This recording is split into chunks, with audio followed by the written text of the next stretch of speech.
Рудный қаласы әкімдігінің Бейімбет Майлин атындағы номер 7 мектеп гимназиясы коммуналдық мемлекеттік мекемесі физика пәнінің мұғалімі Курманова Гүлжауһар Данияр.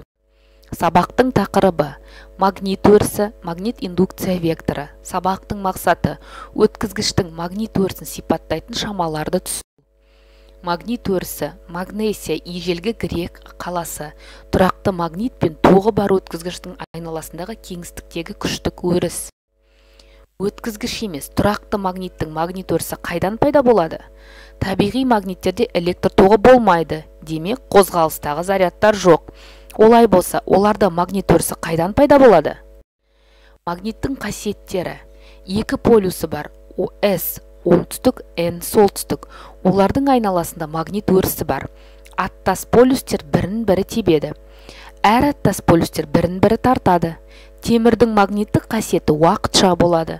Магниттер магнетик материалдарды өзіне тартады және оларды магниттейді. Болаттың магниттік қасиеті тұрақты сақталады. Тұрақты магниттердің қасиеттеріне 1600 жылы ағылшын дәрігері Гилберт тұрақты магниттердің негізгі қасиеттерін келтірді. Яғни әр аттас полюстері бір-біріне тартылады, аттас полюстер тебіледі. Мінекей суреттен көріп отырғандарыңыздай. Екіншісі, магнит сызықтары тұйықталған сызықтар. Магниттен тыс жерде магнит сызықтары солтүстік полюстен шығып, оңтүстік полюске кіріп жатады. Тұрақты магнит өрісі Эрстед тәжірибесі. Тоғы бар өткізгіш өз айналасында магнит өрісін тудырады және басқа тоқтарға әсер етеді. Тек қозғалыстағы зарядтар ғана магнит өрісін туғыза алады.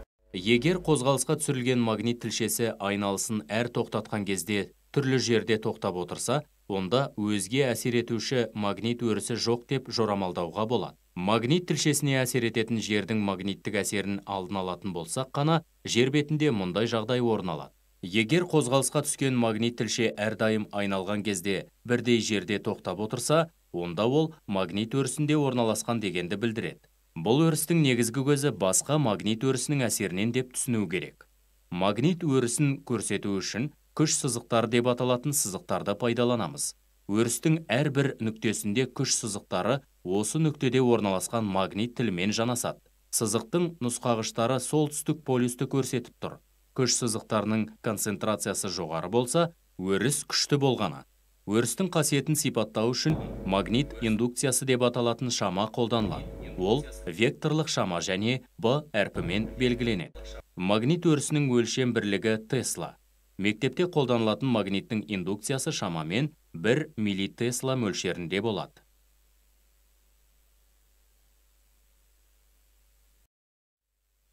Видеодағы материалды тыңдай отырып, физикалық диктантты толықтыр.